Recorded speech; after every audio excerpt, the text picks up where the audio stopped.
Hola, ¿cómo están? Bendiciones del Señor para todos. Yo estoy muy contenta de estar de nuevo aquí con ustedes en esta hermosa mañana. Nada es tan hermoso como un nuevo amanecer. Sonrían, porque este es el día. El ayer ya pasó, el mañana es incierto. Hoy es el mejor día de tu vida. Recuerden que con fe, cuando nada es seguro, todo es posible. Soy Rebeca Chan. Bienvenidos al programa Este es el Día, transmitiendo desde los estudios de Vida Nueva, la radio de la familia, una plataforma novedosa donde abordamos temas que mediante un impacto positivo ayuden a tomar conciencia para la sana evolución y desarrollo de nuestra comunidad.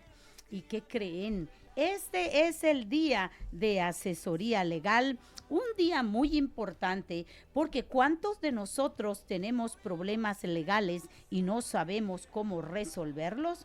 Por eso, hoy vengo de nuevo con el licenciado Gabriel Ramos Velázquez y su hija Fernanda Ramos Espinosa, quien ella es estudiante de Derecho.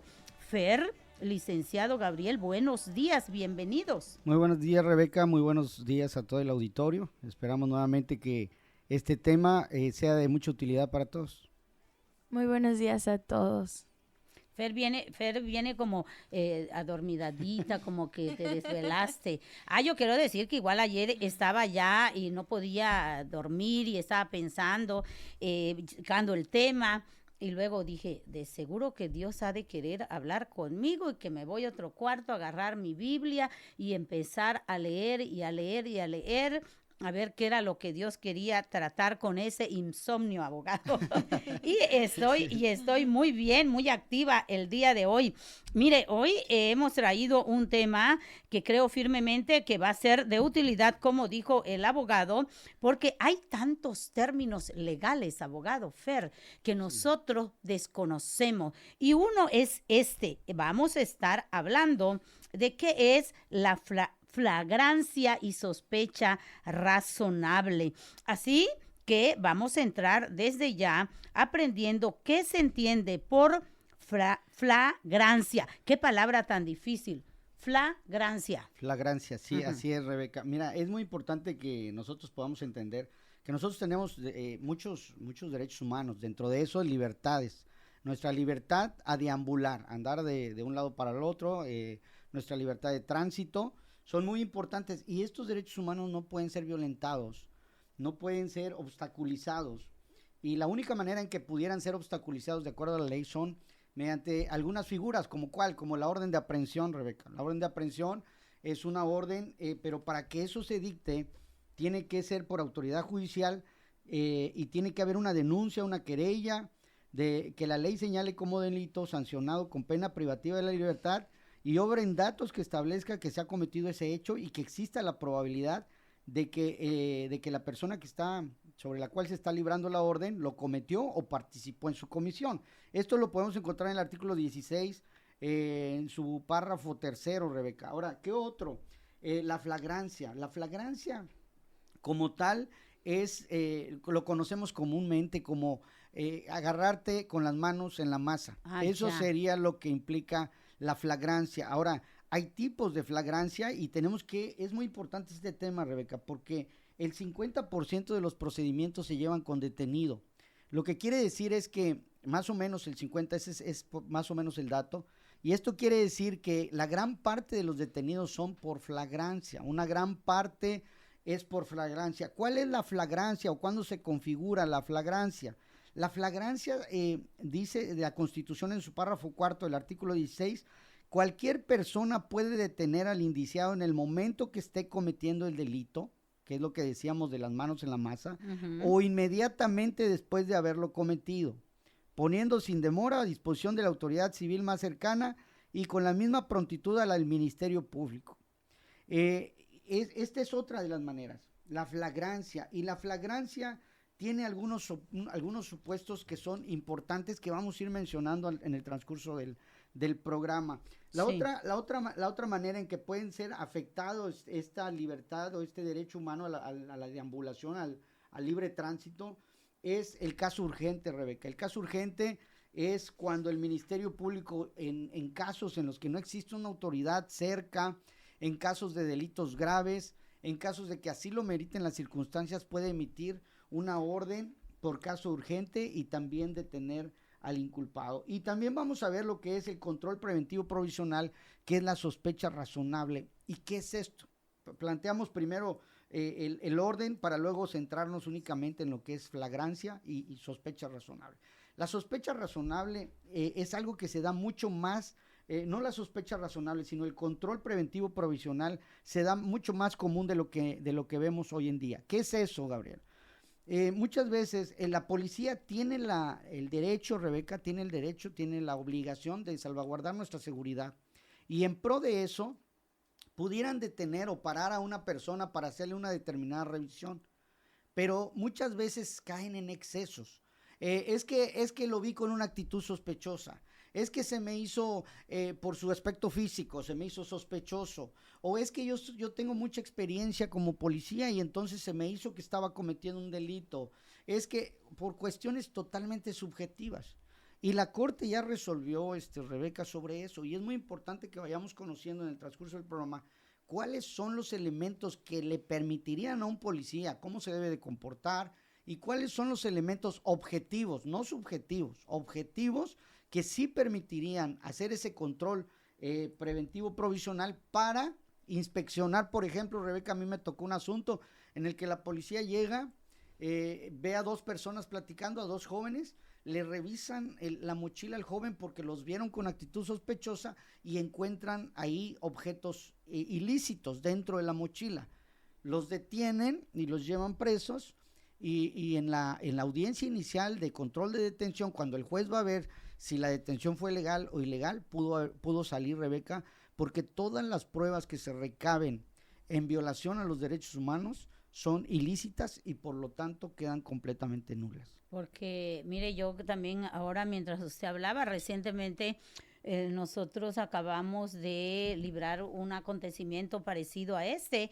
Tenemos aquí un muchacho, pero una de mis sobrinas ha dejado la llave para que se le vaya a regar su jardín y allá aquí en Los Héroes. Entonces el muchacho va allá a regar el jardín y todo eso. Cuando me habla mi hermana y me dice, pero mi sobrina no está de viaje, su casa está sola, por eso lo mandamos a él para que cuide y la gente vea que hay alguien allá, porque esas casas nuevas se dice que a lo mejor roban luego las personas.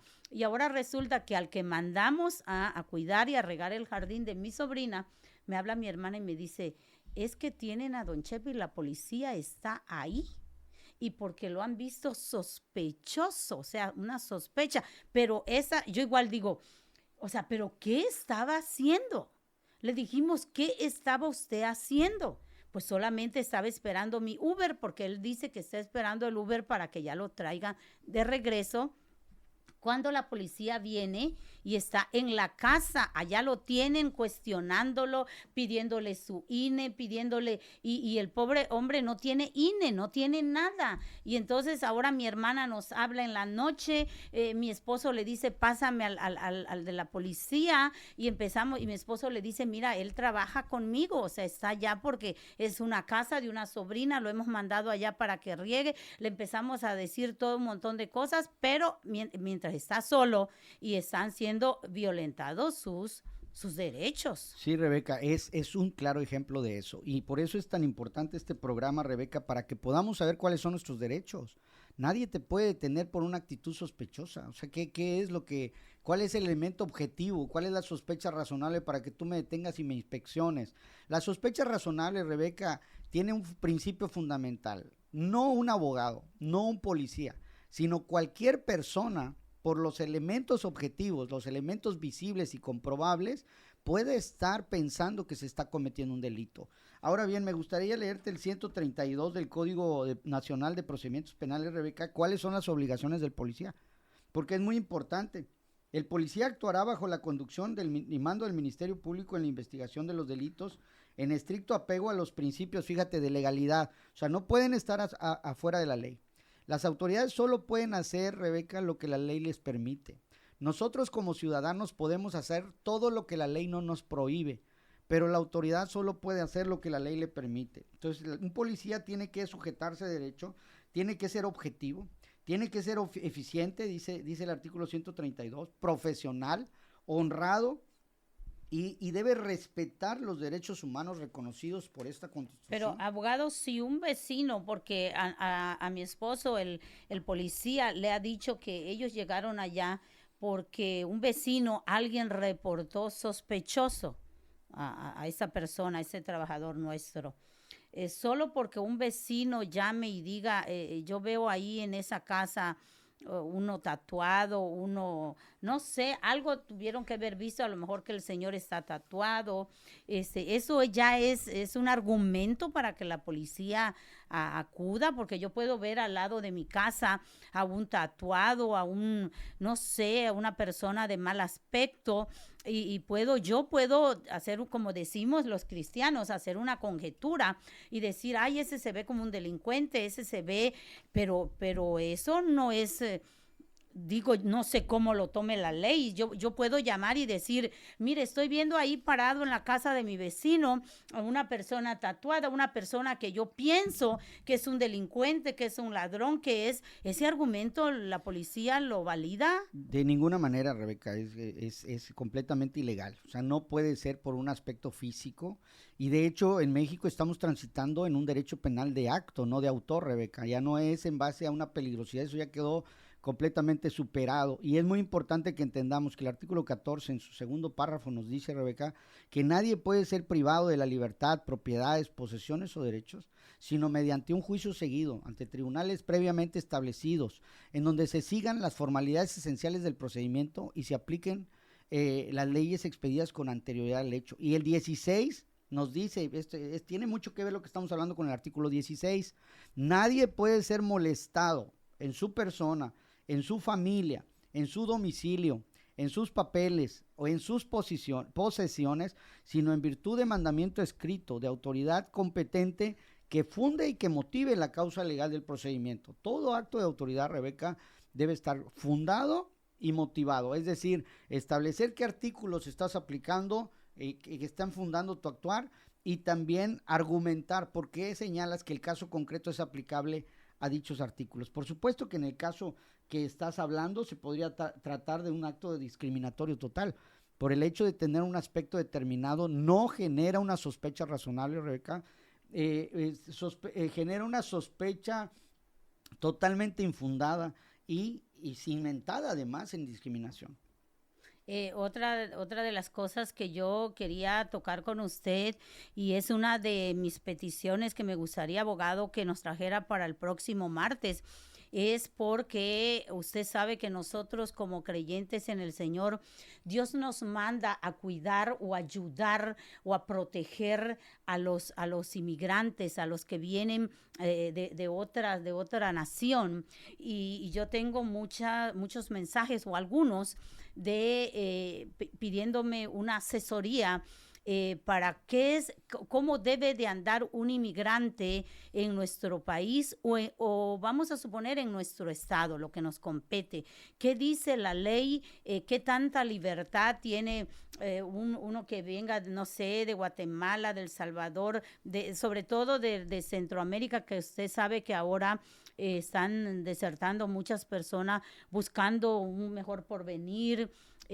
¿Cómo pudiéramos nosotros como creyentes ayudarles o asesorarles, abogado, a esas personas que están por aquí y que pudieran ser orientados? Porque ellos seguramente, si nosotros a veces nos sentimos violentados en nuestros derechos, sí. Imagínese esas personas que vienen de otra nación.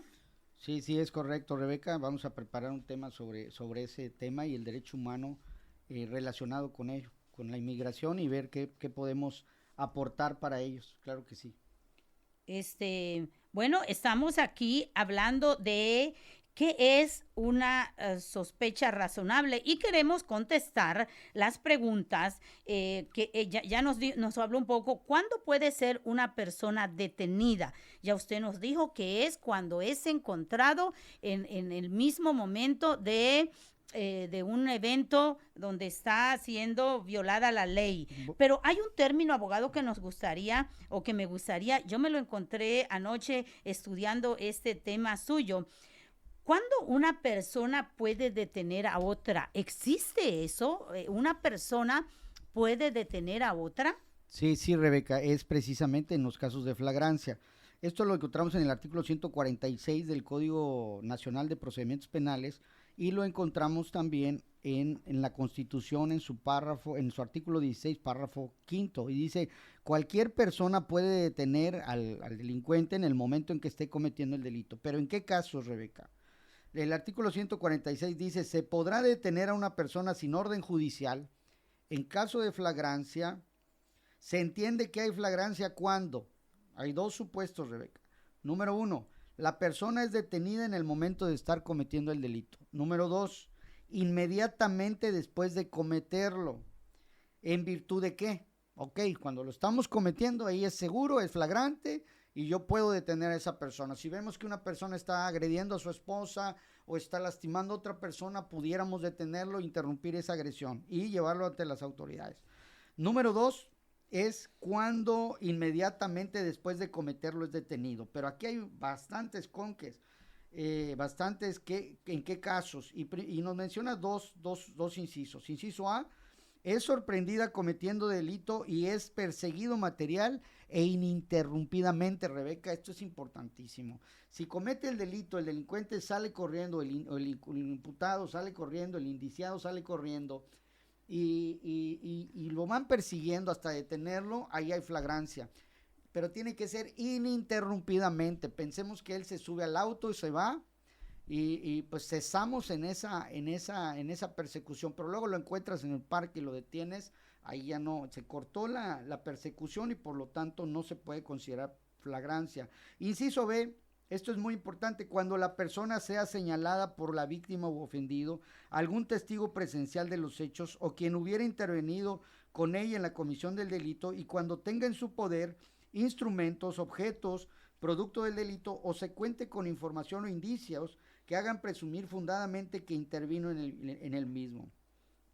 Dice que se entiende que la persona ha sido detenida en flagrancia por señalamiento siempre y cuando inmediatamente después de cometer el delito no se haya interrumpido su búsqueda. Esto ha sido materia, Rebeca, de acciones de inconstitucionalidad. Derechos Humanos ha dicho: oye, declárame inconstitucional esto, pero no, se ha confirmado la constitucionalidad de estos supuestos, pero sí se han limitado. ¿Por qué? Por señalamiento, sí es cierto, por señalamiento, pero yo no puedo señalar a una persona después de una semana, por ejemplo, o me puedes detener a esa persona después de una semana. Anteriormente decía que si lo detenías dentro de las 72 horas siguientes a haber cometido el ilícito era flagrancia, pero afortunadamente se declaró la inconstitucionalidad de eso. Ahora tiene que ser en el momento o inmediatamente después de haber cometido el ilícito. Y si se huyó, se huyó, pero no se interrumpió la persecución, se considera flagrancia. Y en esos casos cualquier persona pudiera detener, Rebeca. Ok, usted ya nos habló del tema de el que detuvieron por la mochila. Sí. Ahora la pregunta es: ¿cuándo la policía puede revisar mi mochila? ¿Cuándo debe?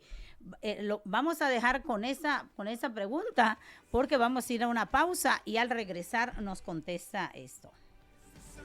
Que hizo el Señor, me gozaré y alegraré. Este es el día que se echó para mí. Vamos a un corte y regresamos.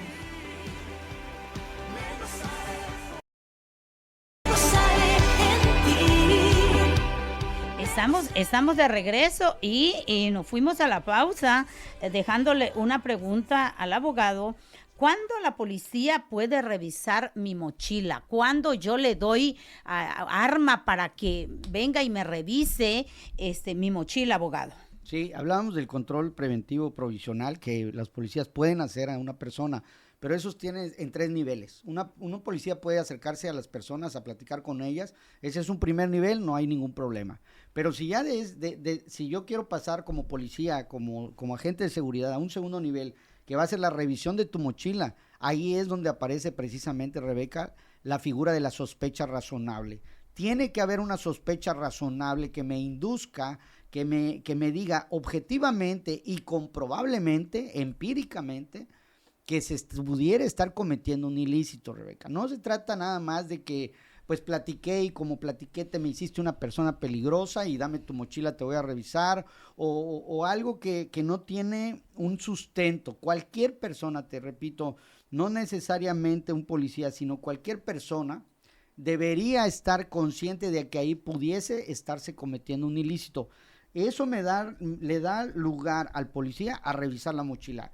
Si no hay ninguno de eso, o sea, es decir, yo estoy parado esperando, como lo que platicábamos ahorita en el corte, una persona está parada en su camión, esperando su camión, llega la policía, lo ve un poco, pues tal vez tatuado o de un aspecto diferente y le dice, ¿sabes qué? Te me haces sospechoso y te voy a revisar la mochila. Eso es completamente inconstitucional y es completamente violatorio de los derechos humanos. Y el tercer nivel, Rebeca, es la detención, si es que encuentran algo, y si no, pues bueno, lo dejarán libre. El 266 habla de los actos de molestia, estamos hablando del Código Nacional de Procedimientos Penales. Todo acto de molestia deberá llevarse a cabo con respeto, Rebeca, número 1, con dignidad.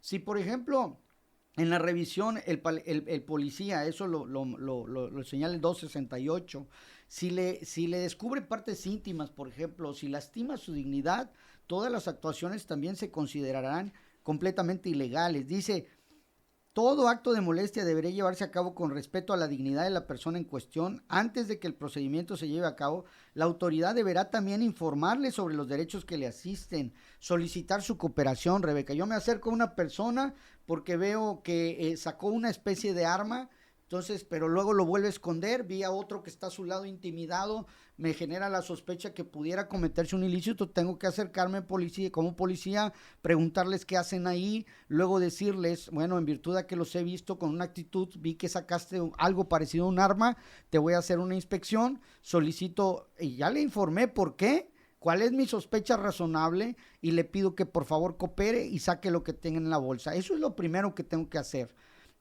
Porque yo no puedo, también puede ser forzado en esos casos, pero el policía no puede hacer más, no puede avanzar más si no hace eso. Y dice, se realizará un registro forzoso solo si la persona no está dispuesta a cooperar. Me gustaría hacer un paréntesis en este caso, Rebeca, para el tema de vehículos. Entender esto a todos los que nos están escuchando. Cuando te detengan por una infracción, ninguna autoridad puede detenernos en el vehículo. Ninguna autoridad puede detenernos, no puede parar nuestro vehículo salvo por causas de alguna infracción. Infracciones administrativas no solo necesita ser por tránsito, puede ser alguna introducción indebida al país de un auto extranjero, falta de pagos de impuestos por la introducción, medioambientales, situaciones medioambientales y cualquier otra, pero tiene que haber violación de una infracción. Ahora bien, me detienen el auto y le informo a la persona, y de pronto vamos a pensar que él dice, pásame los papeles o lo que te estoy pidiendo en referencia a tu infracción.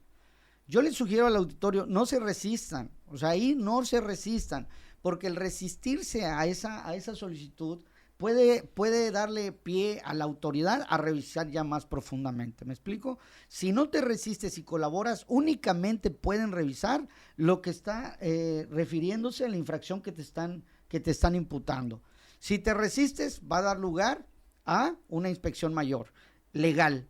O dos, pensemos que una vez que paran el vehículo, entonces se dan cuenta ya visiblemente a través de las ventanas que hay algo ilícito. Ven armas y bueno, ya eso daría pie a que hagan una revisión mayor en ese segundo nivel ya de revisión del vehículo a manera más profunda. Pero aquí la pregunta, una placa foránea es un argumento para que me paren y me digan, paren el vehículo y me revisen o me cuestionen solo por tener una placa foránea.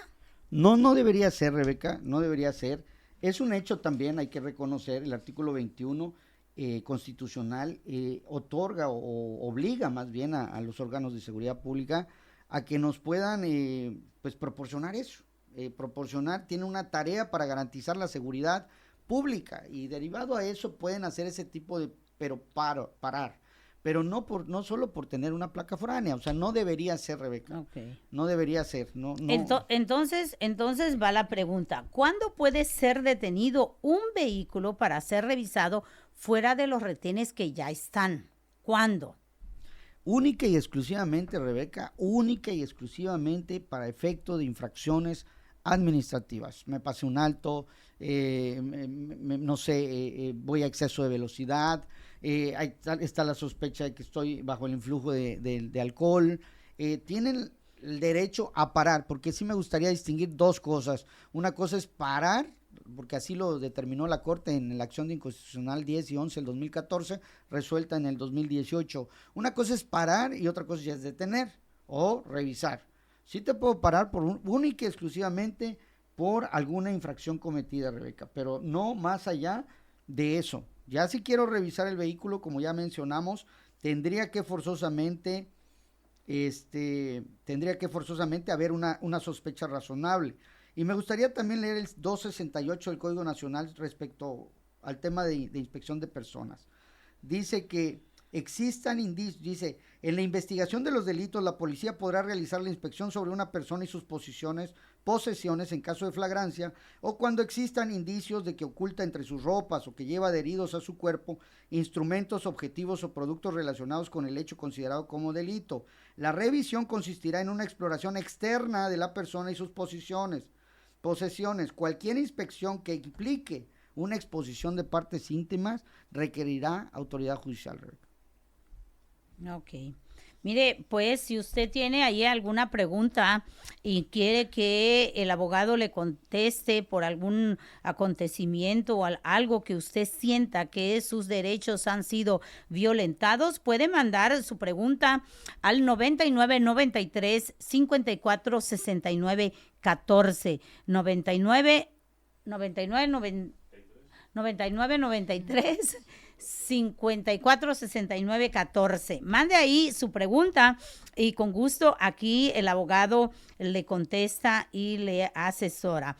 Entonces estamos hablando de flagrancia y sospecha razonable. ¿Cuándo es una sospecha razonable para poder detener, para poder revisar? Y tenemos que tener claro eso porque nosotros, abogado, por desconocer nuestras leyes, a veces cedemos solamente porque vemos la policía y le tenemos miedo, porque quién sabe por quién nos dijeron que hay que tenerle miedo a las patrullas, porque yo solamente veo que ¿sabe cuándo no le tengo miedo? Cuando no la veo. Fíjese que a mí me pasó algo hace mucho tiempo cuando mi hijo estaba pequeño, y entonces tenía que agarrar un camión de pensiones para venir a Plaza Fiesta, y ya vivíamos aquí. Entonces se me olvida que este niño me está esperando en Plaza Fiesta. Y yo estoy lavando cuando recuerdo, me está esperando en Plaza Fiesta este niño, y que me subo en mi auto y voy, o sea, porque estaba pequeñito y yo lo tenía ya y por el trabajo y todo, entonces yo iba pero rápido a buscar, cuando entonces empiezo a ver que unas sirenas y unas cosas me perseguían, y de lado a lado un escándalo, y entonces cuando yo me orillo le digo a los policías, disculpe, es a mí a la persona que vienen de esta manera así. Y entonces yo voy muerta de miedo porque mi hijo me está esperando allá y me dice, sí señora, se pasó un tope, se pasó no sé qué, y me empiezan a decir, le digo, sí policía, todas esas cosas las he hecho porque sabe que mi muchachito me está esperando allá, mi niño, y como yo le decía a mi niño, estaba chiquillo, le digo, se me olvidó que se vino en el camión y se me olvidó y se me hizo tarde, y por esa razón vengo así. La verdad que me justifiqué, solo así esa vez no tuve miedo porque había ahora sí una justificación razonable. Sí, Rebeca, pues es importante pues lo que decías, o sea, la sospecha razonable no es tener una actitud sospechosa, no es por razones de aspecto, porque eso es discriminatorio, no es por la múltiple experiencia del policía que diga que él sabe que pudiese cometerse, no es una corazonada, son datos objetivos, son datos comprobables de que pudiese estarse cometiendo un delito, lo que da lugar a una revisión. Mire, dice, un joven que hace diligencias para un laboratorio con el que trabajo lo detuvo la policía en la puerta de mi negocio y lo catearon, solo así sin que él haya cometido alguna infracción. ¿Eso es legal? ¿Se puede resistir a ser catado? Miren, sí. ¿Catado, dice? Sí, o sea, es como lo están equiparando al cateo domiciliario. Bueno, sí es ilegal, lo que le pasó es completamente ilegal, completamente ilegal. Hay que entender que sí se puede hacer una revisión forzosa, pero ya lo acabamos de decir antes, tienen que informarle antes de los derechos que le asisten. Número 2, solicitar su cooperación, pero en este caso específico de que me está mencionando, no hay una detención legal, no hay un control de detención preventiva legal. ¿Por qué? Porque sin motivo alguno revisaron sus pertenencias. Eso es ilegal, es una supervisión completamente contraria a derecho y pudieran aún los policías que lo hicieron incurrir en responsabilidades penales. No es posible hacer ese tipo de actos de molestia, ya lo dijimos, por una actitud sospechosa, por razones de aspecto, porque el policía tiene experiencia, por una corazonada. Ahora, ¿se puede resistir? Sí se podría resistir, pero pues obviamente en esos casos yo les sugiero, no por cuestión legal, sino por cuestión de conveniencia, no resistirse, porque la revisión, Rebeca, sí le da facultad al policía a hacerlo forzadamente, pero también es importante entender que la fuerza empleada debe ser eminentemente proporcional a la resistencia presentada, porque si no, también están en exceso del uso de la fuerza, además de que pudieran incurrir en un ilícito, también pudieran hacer ilegal la detención. Repito, en el caso que nos están presentando es completamente ilegal. Ahora, para fines prácticos, yo le diría, pues no te resistas, deja y después ya ver qué puedes hacer. Yo entiendo lo que usted nos dice, pero haga de cuenta que yo voy en una calle solitaria, no sé, y entonces porque a la policía se le ocurrió que yo soy sospechosa, no sé de qué, y yo me siento agredida, que me pidan mi bolsa o que me empiecen y ¿cómo puedo decir yo para no causarle sospecha a ellos?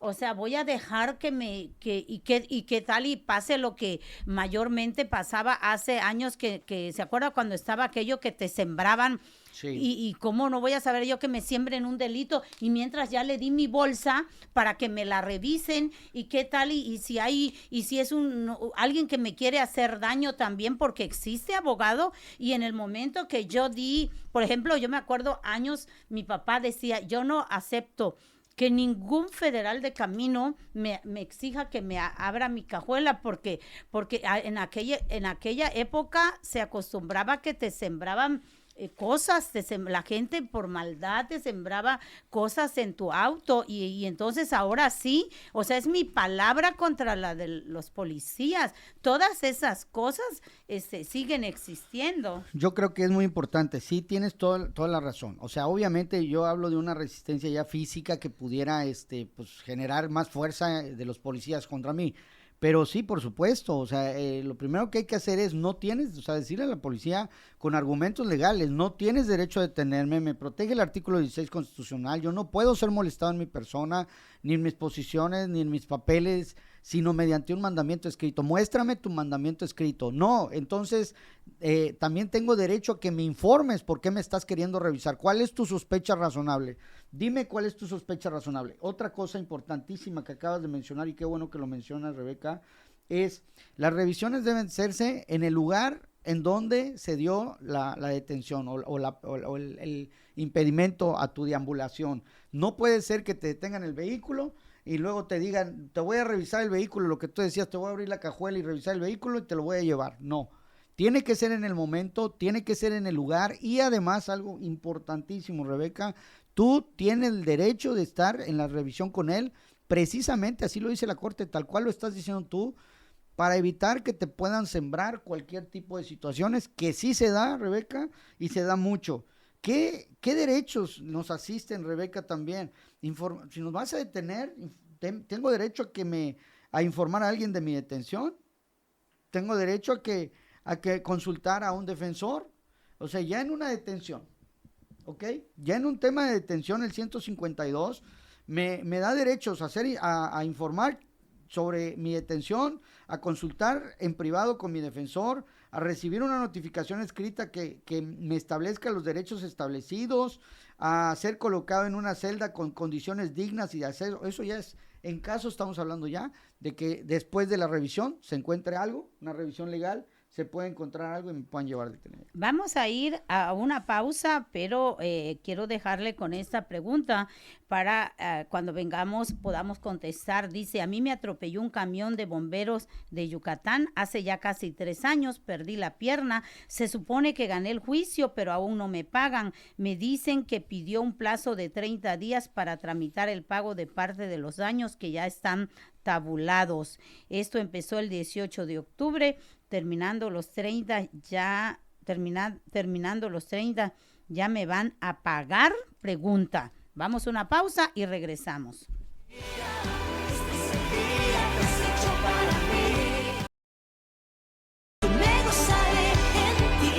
Estamos de regreso y nos quedamos con esta pregunta de esta persona que dice, tengo una duda, a mí me atropelló un camión de bomberos de Yucatán hace ya casi 3 años, perdí la pierna y se supone que gané el juicio, pero aún no me pagan. Me dicen que pidió, o sea, o que pidió un plazo de 30 días para tramitar el pago de parte de los daños que ya están tabulados. Esto empezó el 18 de octubre. Terminando los 30 ya me pagarán, abogado. Sí, claro que sí. O sea, primero, eso de que está tabulado, sí, conforme a la Ley Federal del Trabajo, se tabulan la pérdida de miembros corporales, pero también es importante que ella vea si dentro de la reparación de daños también están incluyendo el tema de daño moral. Y si no, pues también tiene una acción ahí para poder demandar el daño moral. Le sugiero que revise con el Ministerio Público que esté llevando su asunto, cómo va el tema, y también pueden exigir pues un embargo precautorio, Rebeca, si es que se están tardando mucho, solicitar al juez una medida provisional, cautelar de embargo precautorio a esta persona. Es importante entender que gobierno o cualquier ente, cualquier persona moral o cualquier ente de gobierno es una persona, Rebeca. Si el Estado te hace algo a ti, puedes demandarlo. O sea, no es algo intangible, es algo intangible físicamente, pero tiene personalidad jurídica y se le puede demandar. De hecho, hay juicios de daño patrimonial del Estado por daños causados al Estado, por el Estado más bien. Es como si fuera una persona, así tenemos que ver el Estado. Si el Estado no reparó una calle, se me pochó una llanta, yo podría demandar al Estado por eso. ¿Me explico? Pero sí, en el caso específico, esa sería mi respuesta. Sí está tabulado, la Ley Federal del Trabajo tabula la pérdida de miembros, pero también hay que ver qué otros daños le causó. Si pudo dejar de trabajar y eso le generó pérdida de ingresos, si ya no va a poder seguir obteniendo los mismos daños, perjuicios, daño moral también. Bueno, otra pregunta dice, ¿cuándo se puede llevar tu coche la policía por estar parado en una entrada? Bueno, nosotros sí tenemos que ver claramente que lo que establece el reglamento de tránsito. No tengo ahorita el reglamento aquí a la mano, pero habría que ver si el reglamento puede contemplar algo así. En términos legales, no deberían llevarse mi vehículo, sino me podrían infraccionar, me podrían quitar una placa, lo que quieran, pero no deberían llevárselo, porque ya vimos que nadie puede ser. El 14 constitucional, párrafo segundo, dice que nadie puede ser privado de sus propiedades, sino mediante juicio previo, Rebeca. Por ejemplo, en esas entradas, cuando usted va, que a veces hay casas que tienen no estacionar, si tienen una cosita allá donde dice que no se puede estacionar, por quedarse uno ahí, ¿puede la dueña de la casa o alguien llamar a la policía y llevarse el coche? No debería, Rebeca, de hecho la calle es pública, ¿no? Sí, pero pues está interrumpiendo ahí un acceso, vuelvo a repetir, pudieran multarnos, pudieran pues imponernos las sanciones administrativas que pudieran, pero considero que no debería ser legal el que se llevara mi auto. Bueno, otra pregunta dice, licenciado, una amiga porque la llevaron a la cárcel como por 3 meses, pero la detuvieron por invadir un terreno y su moto se la llevó la policía. Ella ya salió, pero la moto no se la quisieron dar, que tiene que pagar 20,000 pesos para para devolverle la moto. Aún ni la ha terminado de pagar. ¿Qué podría hacer? Sí, Rebeca, bueno, ahí en este caso, pues hay que ver en qué término salió. Si ella salió completamente absuelta y la detención fue ilegal, pues no debería de generarle ningún costo. Tendría que acercarse a Procuraduría para ver qué es lo que pasó y por qué no le liberan la moto. Abogado, de su teléfono por si alguna persona quiere contactarle. Claro que sí, Rebeca, nuestros teléfonos son 999-233-3243. Aquí hay un audio, pero no. Entonces, esperamos que este programa en verdad esté siendo de mucha ayuda y que lo que queremos es que cada persona, aquí el abogado me estaba diciendo en corte que me debo de aprender, aunque sea vamos a decirle a la audiencia que también ellos, los primeros, ¿cuántos? Los primeros 29 artículos de la Constitución, pero sobre todo poner énfasis en el artículo 14 y 16 de la Constitución. Hay que aprendernos algunos la Constitución porque mire, efectivamente cada vez nosotros nos sentimos como impotentes ante el abuso de poder, el abuso. Aún Fer estaba diciendo algo que no había tomado en cuenta. Muchos tránsitos o muchas personas, ni ellos se saben la Constitución. O sea, solo vienen a ejercer una orden o un mandato que tienen y que le han dicho solo porque veas esto, pero ellos desconocen algunos artículos de nuestra ley. ¿Es correcto eso, abogado? Sí, lamentablemente muchas veces no se cuenta con la preparación. Hay que entender que hay los 3 niveles de gobierno, ¿no? Hay policías municipales, policías estatales y policías federales. Y cada órgano de gobierno pues debería proveer a sus policías de una escuela, de un instituto en donde precisamente les hagan conocer los derechos humanos, Rebeca. Algo que tenemos que entender y para mí es muy importante es la sociedad fue primero y luego el derecho. El derecho surge como una necesidad para relacionarnos entre nosotros y muchas veces nos olvidamos de eso. Como tú decías, es que a veces la policía me daba miedo. Bueno, la policía no debería darnos miedo, la policía debería ser agentes que cuidan y velan por nuestra seguridad y ellos también deberían entender eso y deberían entender que ellos pues obviamente viven y les es erogado un sueldo que deriva de nuestros impuestos y ellos deberían de tratarnos con todo respeto, con toda dignidad. Ellos deberían de entender que si van a hacer un acto de molestia, tiene que ser con estricto apego a nuestros derechos humanos. Imagínate que te toca revisar a tu jefe, un jefe de tu empresa. ¿Cómo harías esa revisión? El problema es que la policía a veces no tiene la información suficiente sobre los derechos humanos y tampoco está consciente de lo que es un ciudadano.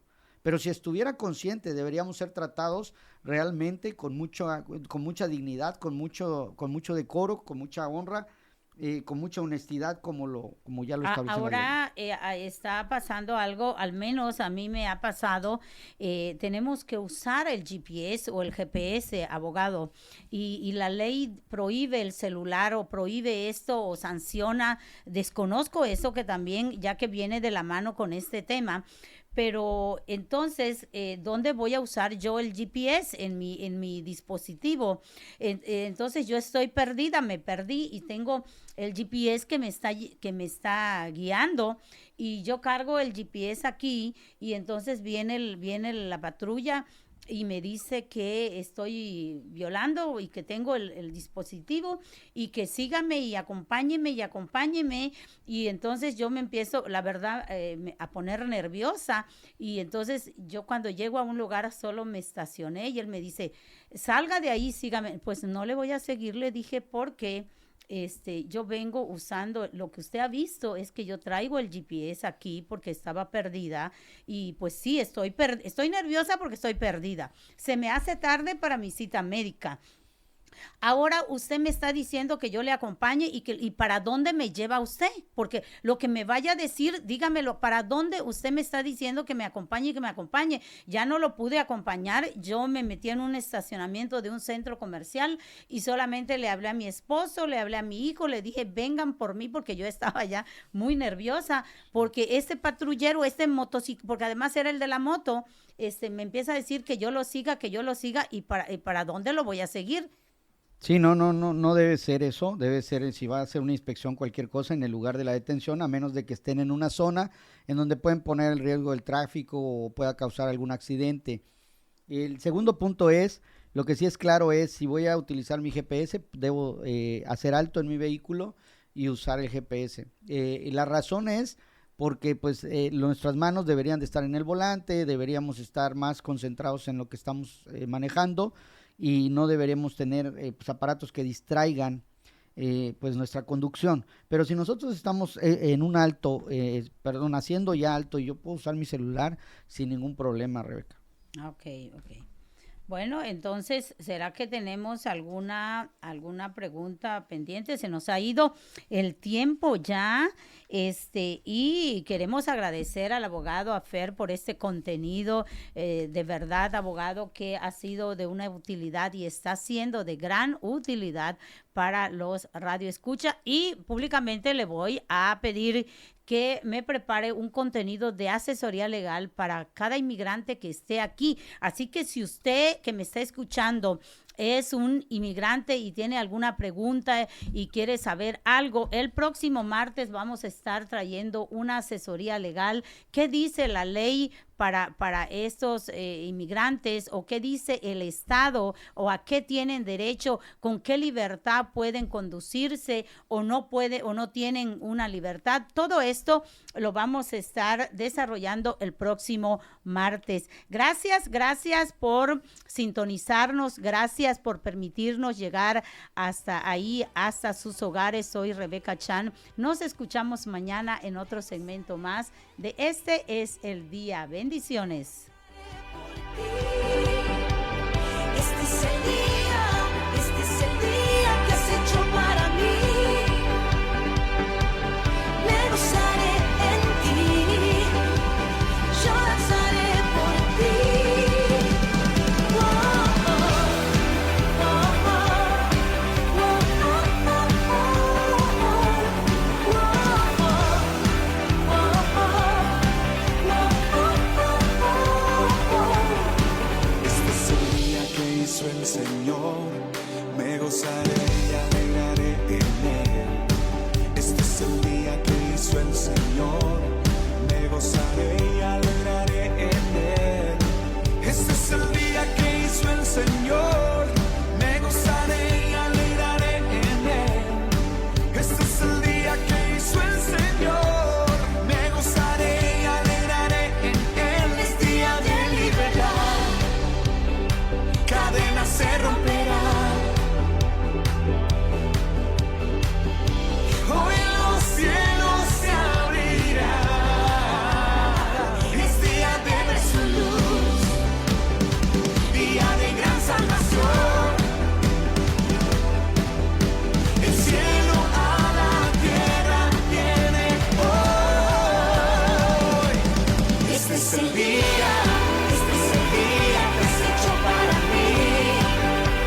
hizo el Señor, me gozaré y alegraré en él.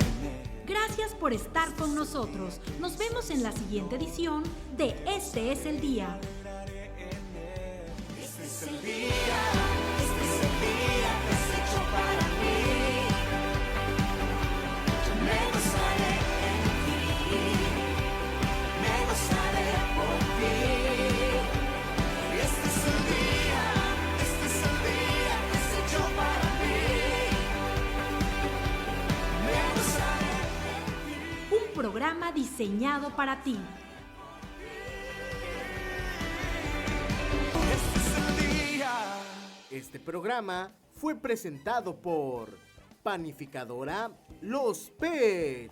Más de 50 años de elaborar el mejor pan tradicional en Mérida. Pedidos al 9992 335319.